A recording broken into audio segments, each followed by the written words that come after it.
I read Logic's book, Supermarket. See that? Look at that. Doesn't that remind you of a certain director? I open up the book and it says Supermarket, written and directed by Bobby Hall. Isn't that cute? And this is the long and short of my review here. If you wanted to make a movie, you should have made a movie. Now, I don't want to be a complete a-hole because I'm still very new to this whole game of book reading, much less reviewing.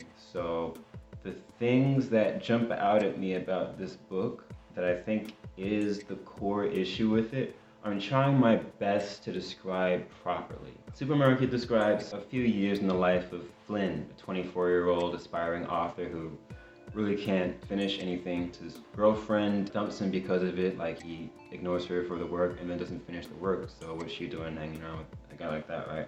She dumps him and then it turns his life upside down. He starts to have a deep depressive episode. He gets a letter of a book deal from some publishing company that he doesn't remember giving a manuscript to. Then he's given enough cash to move out and finish his book. He starts to work at a supermarket because that's where he wants to base the book on, and he's like, oh, I'm gonna do this Gonzo style and freaking, make it about these people. And so that's what the book is about in general. Specifically though, the biggest issue with this book that I found, I'm gonna call it authorial voice. You could say narrative voice, but I think authorial voice is the right way to say it because it's limited in the way that it describes things. And I can show you with the first paragraph or so, because I knew in 3 sentences that this book was gonna be hot garbage.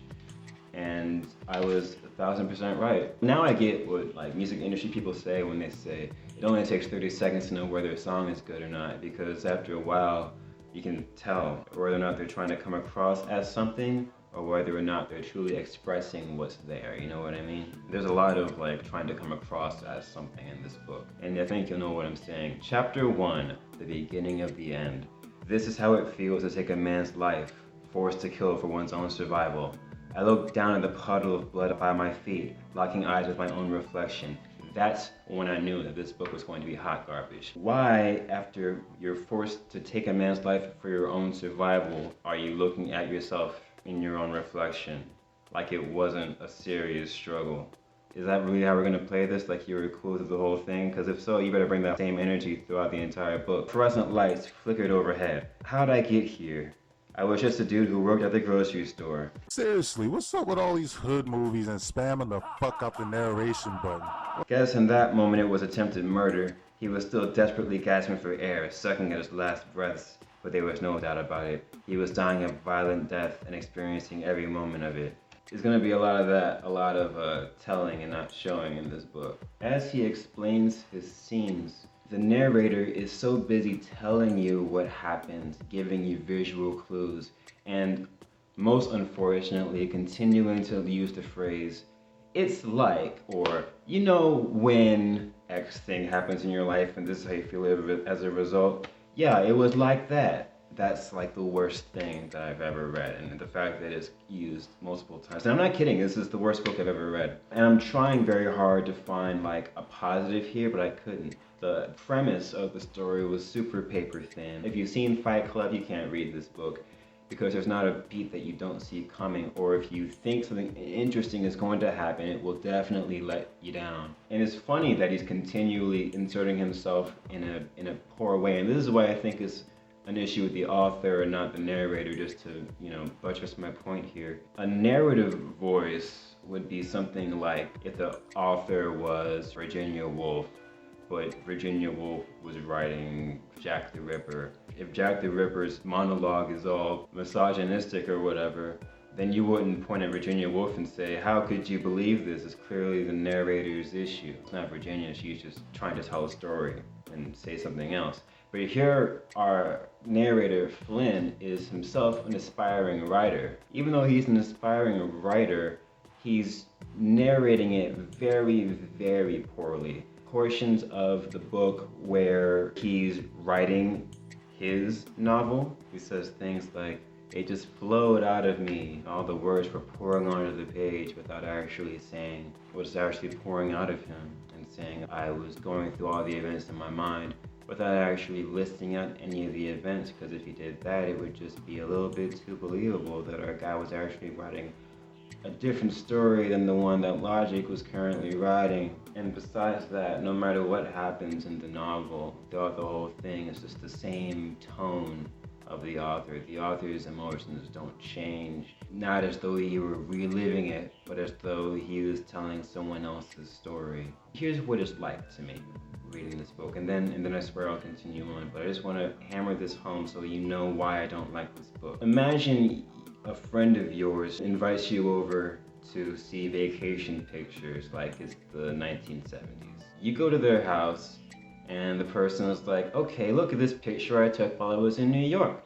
And they show you a picture of New York and it's a sketch. That's not what you thought you were going to see. Now, you thought you were going to see a picture so that you can see what they saw, but no, now you're forced to see it through how they interpret it, their ability to interpret it visually using a pencil. Very rarely a complete street scene, and even then, certainly not in color. It's almost like a child goes up to their parents and says, see, look what I did, look what I did. That was the attitude throughout this whole book. It's not saying, or Logic saying, see, look at this book. So I was gonna write a book, now I wrote a book. Now look at the book I wrote. The whole thing is just freaking annoying, yo. Alright, this is the point where I'm going to tell you the entire story. If you don't want me to spoil it for you, skip to this right here, okay?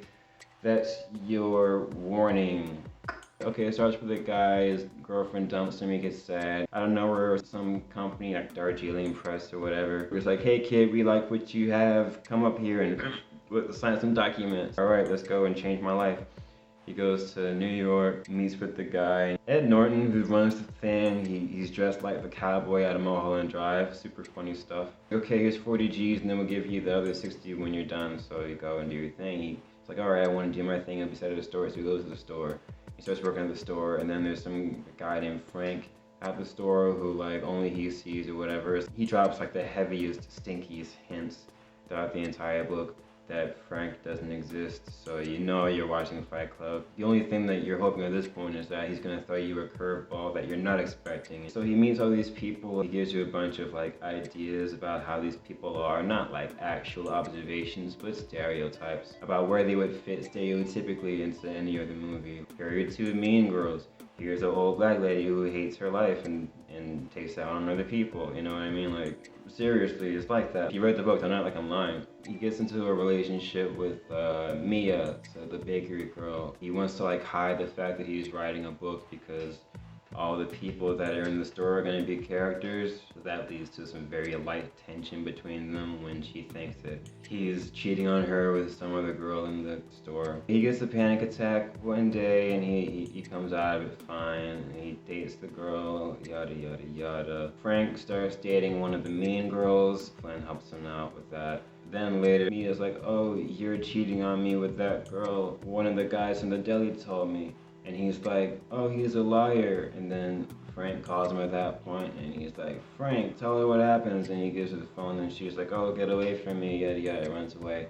Because clearly no one was on the other end of the phone. There's so much like not tension with all this build-up. Then he gets really drunk and writes a story about Frank robbing the store because Frank told him that he was gonna rob the store and how he would do it, so he wrote that into the climax of his book. The next day he goes to the store and everyone's like, what did you do, Flynn? And what do you know? The store's been robbed exactly as he described. Then he has a fight with Frank in front of everybody, so he's talking to himself in front of everybody. Something happens, like falls out and he wakes up in an asylum.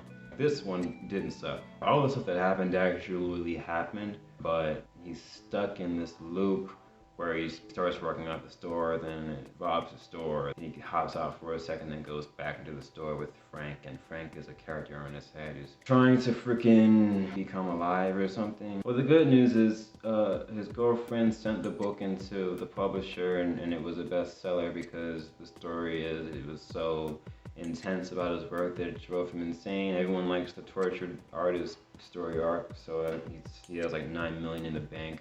All the people that he continually saw in the store, he now realizes, oh, these are the people in the asylum. I just gave them different roles in the store. There's a character named Red. He's the old black guy character like Morgan Freeman. Red also had the same issue that Flynn had, but he solved it. And then there's some scene in there where he shows him that the power of the mind is was going to like solve his problem. So what he does is he takes a straight razor from out of nowhere and slices his hand open, and then Flint's like, oh, what did you do? And then he's like, the mind, tells him, oh, the mind just would, solve all your issues. And you open it up and his hand is healed. That doesn't warn me about anything. I shouldn't read into that at all. Frank is like, meet me at the store. Flint's like, okay, I can go to the store and then kill him because that's what I want to do. That's what I should do. He does this whole mission, quite plausible ordeal to get out of the asylum. He has to call his girlfriend like, hey, help me break out of this place, and for some reason it works out. His girlfriend's like, all right, I'll help you do it. But clearly she's fake too. They go and it works out. They all hop in the car one night and they drive to the store and he busts open the windows. Finds Frank and he gets the gun that Frank has in his locker, and they have some big dramatic fight scene. He tries to shoot Frank, but he shoots Red instead, and then Frank has Mia with a gun to her head, but Mia breaks his toes. Clearly they're all the same person. Clearly he never left the asylum. He has all these pills that are supposed to deaden the psychosis, and for some reason he throws the magic pills at him, or something happens, and he's like, oh, I'm dying because the pills. Take your medicine, I guess that's the moral of the story. You should just take your medicine, right? That's the long and short of it. If I missed anything, I didn't miss anything. I mean, look, if I was Simon & Schuster, I'd be stupid to not sign Grammy Award winning or whatever. Grammy Award winning? Grammy nominated, platinum selling recording artist Logic, because that's absolutely #1 New York Times bestseller. There's no way that I wouldn't do what they did. It's just, I wouldn't tell a Logic fan to read this. I'm being a major dick about it, but the thing is, there's not enough time for me in my life to read all of the outstanding works of literature. So why would I waste a second reading some absolute dog crap? You're not gonna gain a thing from reading this book. 0.2 stars out of 5. Logic can definitely come back and write a great novel. He just has to get through all the bad ones. Eventually he'll write something that's less embarrassing. So that's it. Logic, Bobby Hall, Supermarket, forever.